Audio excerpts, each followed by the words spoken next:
It's time for the BAQA. A, the BAQA. What you say? The BAQA. No man day, but the BAQA with Tiffany. The BAQA with Tiffany. Hey, so Mandy's out the stew. Hopefully she's dropping that baby as we speak instead of dropping it like it's hot. But you know our girl Mandy. She out here just Mandying, doing all the things because Mandy can't never sit still. I'm sure Mandy's like literally, I don't even know, painting the house or something like that because Mandy is a busybody. But we're going to get Mandy to rest, child. But I got y'all. We have great questions today. We got a money question. We have a business question. I wonder which I should do first.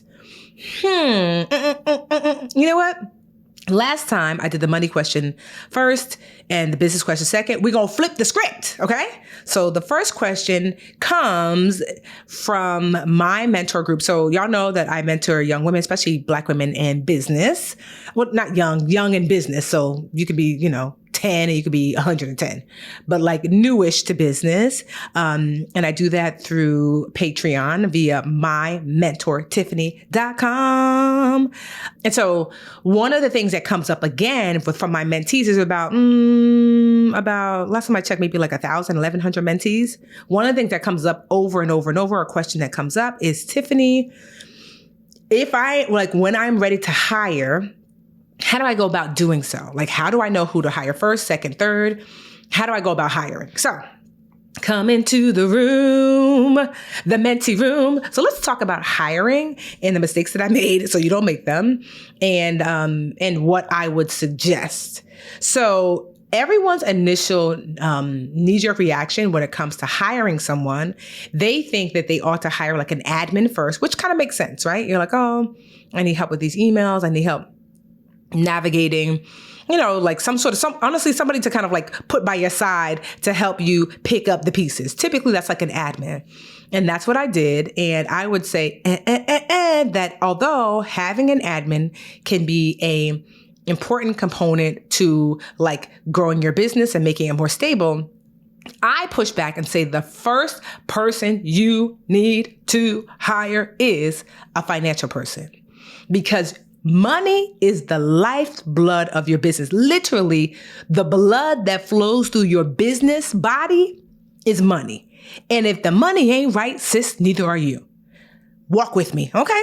So here's the thing. I know this firsthand because I hired an admin first. And for the first 2 years of business, I did not do my taxes because who had an accountant? Not me. I had an admin. And so I was afraid.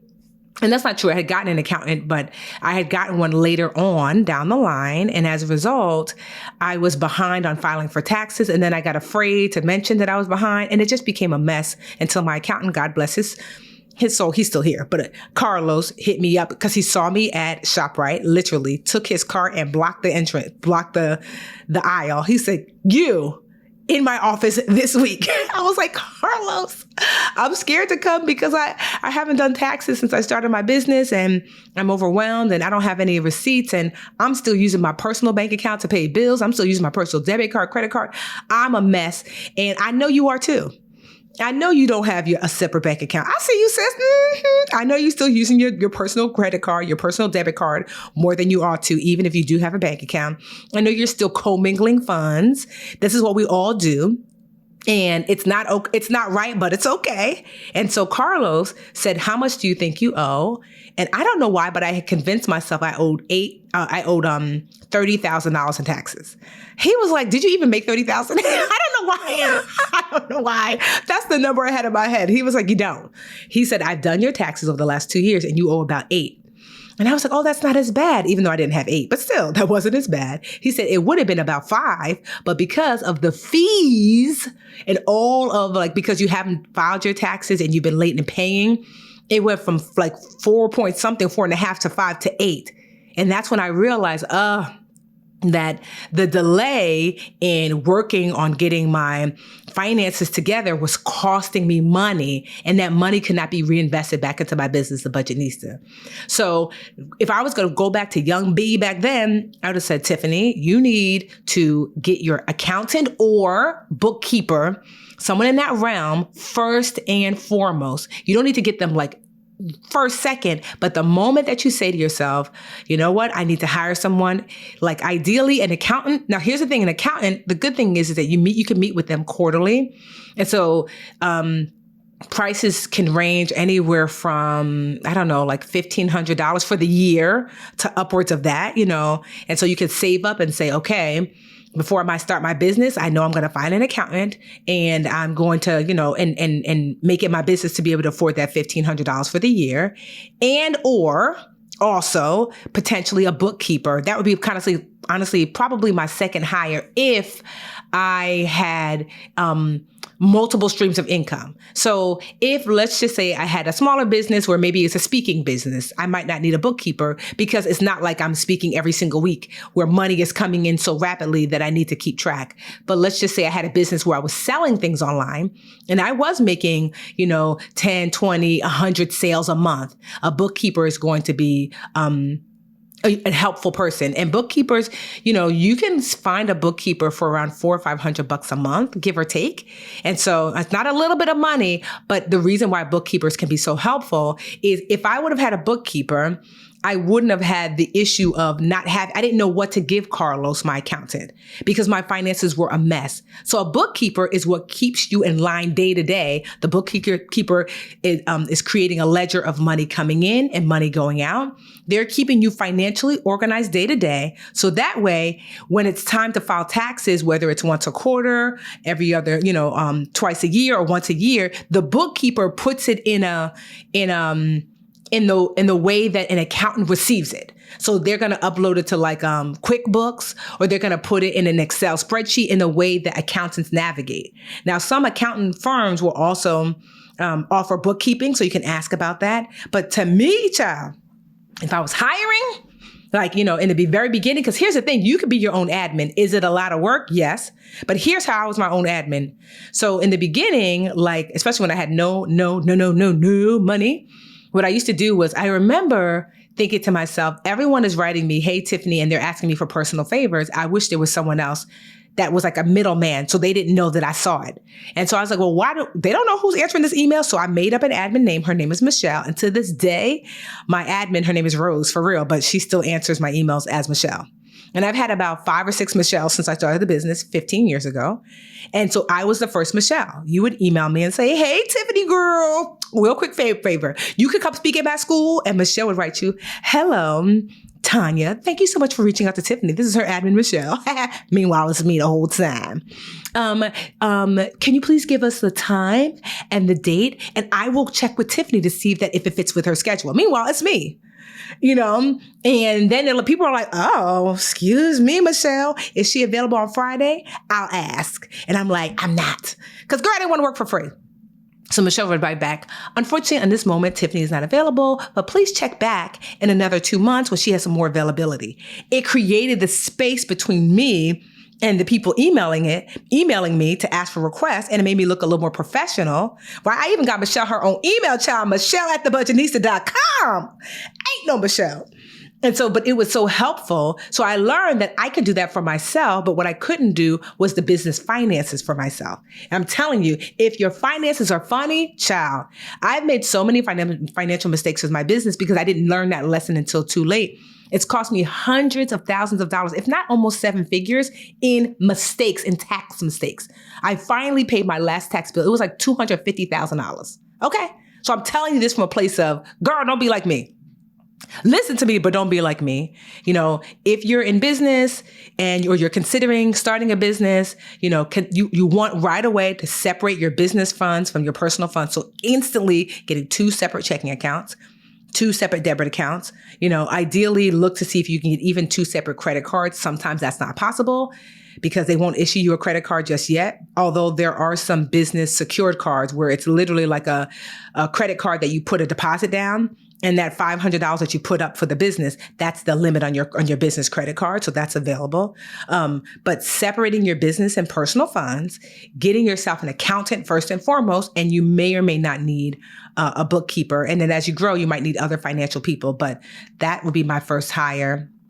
And, hiring is not easy. And then, if you don't have any additional money, consider interns. Interns are a great way to learn how to lead, to learn how to defer and to give instruction to, interns. There's a great website. I'm going to find it. I'm going to, my sister Tracy, who's like also a publicist, this is a great website where she finds interns who they do it for class credit, I'm going to find it and we'll put it in the show notes. But interns are a great place to start too.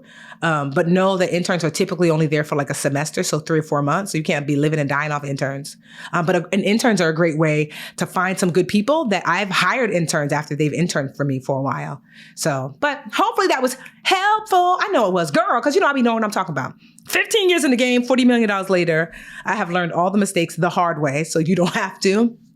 If you are someone who is like, oh, girl, I want to start a business, or my business is, up and running, but I don't really know what I'm doing, or I need some mentorship. Mentorship is so critically important. Then head on over to mymentortiffany.com and join our Patreon. It's only $10 a month, but if I'm being honest, it's going up to $20 a month, but the old people will be grandfathered in. I think actually it's going up next month. I don't know when this is going to air, but child. So if you want to lock yourself in, $10 a month, it will always be $10 a month for those who sign up for $10 a month, and it'll go up for the new people later. But yeah, you can join us at mymentortiffany.com, link in the show notes. We're going to take a Blizzy Black break and come back with the money question. It's actually a really good one. And I'll be back in black, y'all. Don't tell me I've been acting up too much. Tell her I've been good. I've been real good. All right, see you in a minute. And we're back and black and brown. So first of all, shout out to this lip that I'm wearing because y'all know we have this super dope black producer. Her name is Imani.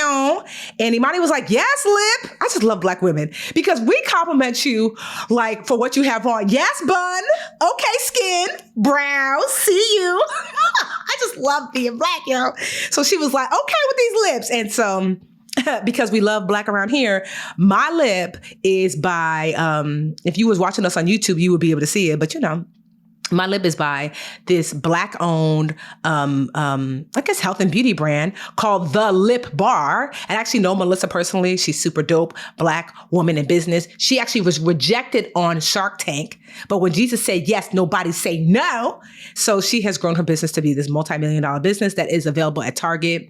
Melissa is from Detroit, from the D, and I've been to the Lip Bar in Detroit. It's super cute. And so I'm wearing, guess what let me tell you how I am right on point right here. So the lip color I'm wearing is called Rich Auntie. If that ain't the truth, okay? Because Lord knows I'm a rich auntie. So it's really pretty. It's like this, it's a very pinky red. So,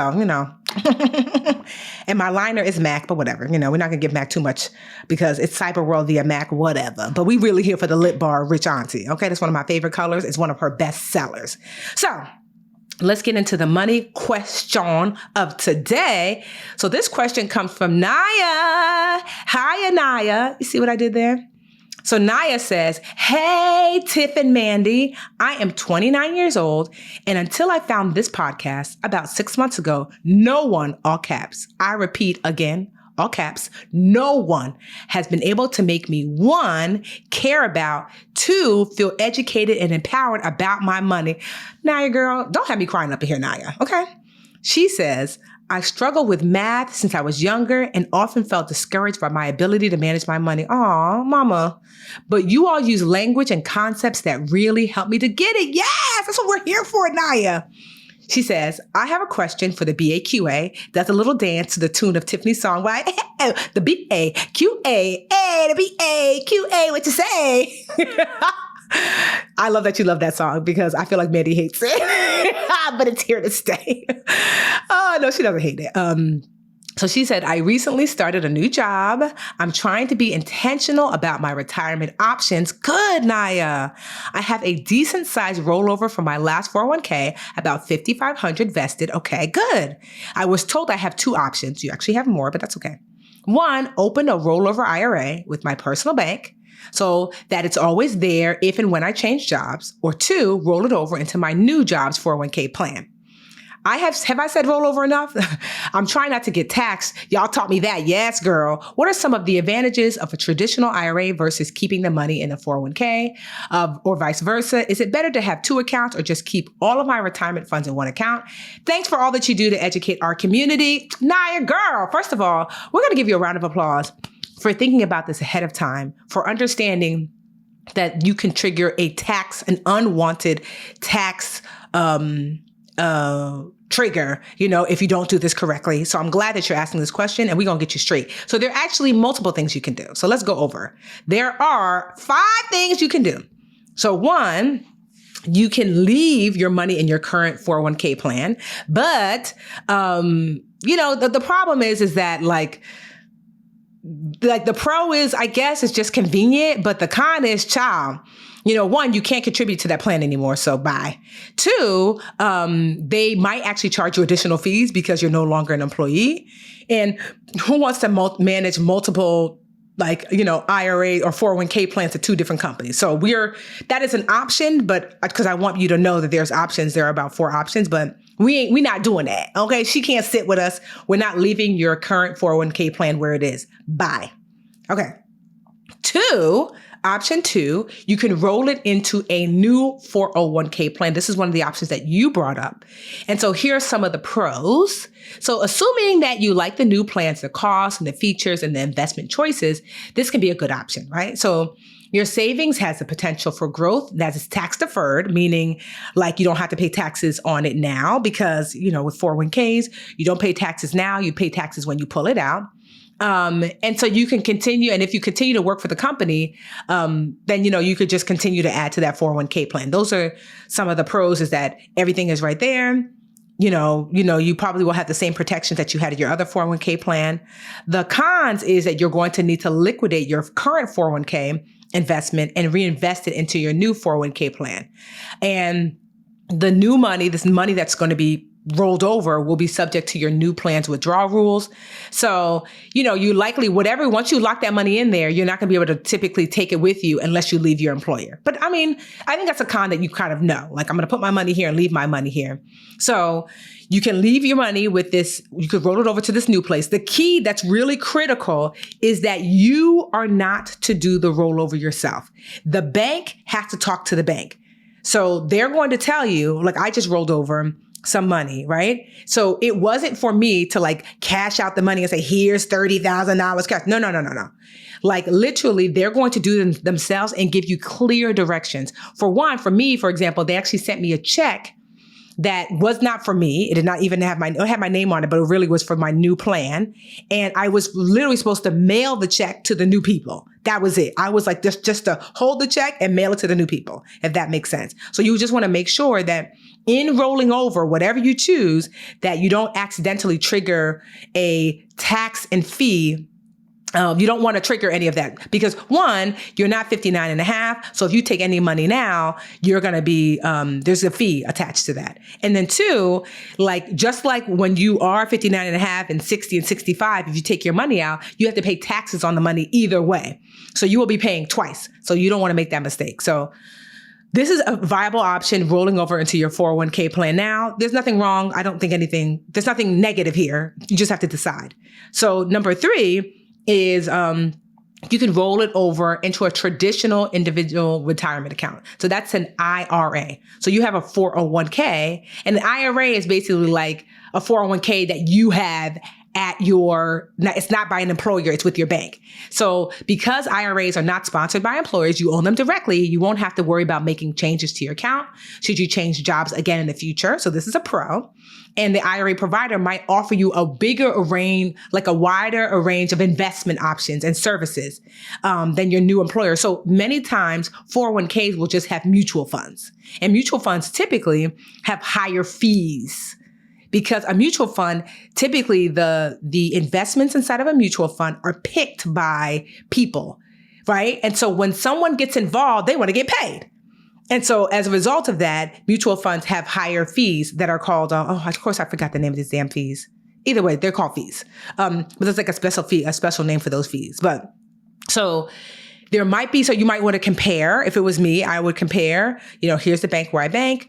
Let me see your IRA. What are your fees? 401k at my new job. What are your fees? And then what are my investment options? Do you just have, the investment options at your 401k are probably pretty limited. They typically are, but IRAs are usually pretty broad, but broad might not be good if you're going to be overwhelmed in choices. Okay. So the pros are maybe a lot lower fees, bigger investment options. Some of the cons are once you roll over your funds into an IRA, they may no longer be eligible for future rollovers into a 401k plan. So what that just means is, let's just say later you're like, I'm at this new job and I really like them and I love the choices they have. I want to take my IRA money out of my personal bank and then put it into a 401k plan at this new job. You probably won't be able to do that, but that's okay. You'll also need to specify how the funds are invested. This is where people get hung up. And if you don't do it, the money is literally going to be sitting as cash, literally losing its value via inflation. So you have to put money, you have to invest it actively, So like I said before, so the pros here are likely lower fees potentially, but you're going to check on them. And also bigger investment options. The cons for rolling it over into an IRA, your own personal IRA, are that you won't be able to roll it over likely to a 401k ever again. And that's not so bad. But also, if you're someone who can't pick investments, you're not really sure, you're going to have to pick. So, asking yourself, do you feel comfortable doing that? So that's the third option. Right? So number 4, you can convert it into a Roth IRA. Now, a Roth IRA, the difference between Roth and regular IRA and an IRA is you get the tax benefit up front. You don't pay taxes now, you pay taxes later. The Roth IRA, you do pay taxes now on the money that you put into that Roth IRA. And then later when you withdraw it, you don't pay taxes later.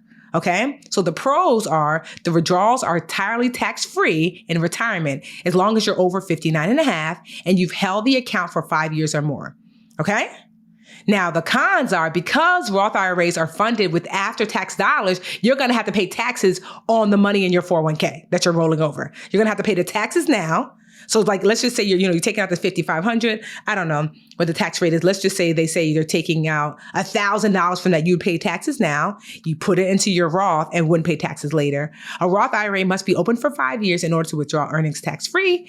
And you're going to be subject to that 10% penalty if you withdraw your money, any money before you're 59 and a half. So that's just in general. That's why I said you don't want to cash out because there's a 10% penalty plus whatever the taxes are you're going to pay.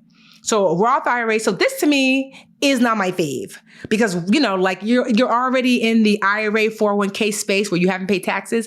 So I probably wouldn't consider it, but I want you to know it's available. And the last thing that you can do, the 5th option, is the cash out, right? So that just means that you are just going to take the money, like the pros are like, you could take the money. I think like after you turn 55, you could take the money from your 401k and just cash it out. But you sound like you're 29. So that's a pro, but not really for you. But the cons are, your withdrawals are subject to a mandatory 20% federal withholding. And in some cases, state withholdings. So you might, it's going to be taxed with, you're going to be taxed plus a penalty if you're under the age of 59 and a half, which is across the board. And so the cons for taking out your money now are, and I did this, so don't do this. I did this. I was 30. I was about your age. I was 30. I was leaving my preschool. I was a preschool teacher and my school closed its doors because they lost their funding. And I had about $30,000 in my accounts I taught for 10 years in my 401k. It was a 403b, which is basically like a 401k for nonprofits. And I didn't have any money because it was a recession and I took all the money out and I lost so much of it because I had to pay taxes on it and I had to pay that 10% penalty. And so I'm telling you this from a place of where I've been, don't go there. So the 2 options are, to me, I'm not giving you financial advice because you got to get that financial advice from people that you pay for financial advice. But if this was moi, looking back at 30-year-old Tiffany when I was making the choices, I would be leaning into rolling it over potentially to my new 401k plan at my new job and or opening up a personal IRA. And the thing that would help me make the decision is who has more fees. And do I feel comfortable making my own investment choices in my IRA? If I don't, then I might go with the 401k. If I do, then I would go with the IRA, especially if the fees are low. These are the things I would be thinking. So I'm not here to tell you what to choose. I'm here to give you information so you could choose what's best for you, sis. Okay, Naya, Naya. I be knowing stuff. I do. So hopefully that was really helpful, not just for you, Naya, but for the listeners at large. If you have a BAQA, what you say, a BAQA with Mandy, a BAQA with Tiffany, you can go to brownambitionpodcast.com and you can click like the contact us button and ask your question there. You can hit us up on Instagram. We are the BA Podcast. We are Brown Ambition Podcast on IG. You can message us. We are the BA Podcast on the Twitters. We are also Brown Ambition Podcast at gmail.com. So you can email us, message us, get to us across the board, Go ahead on and get you this lip.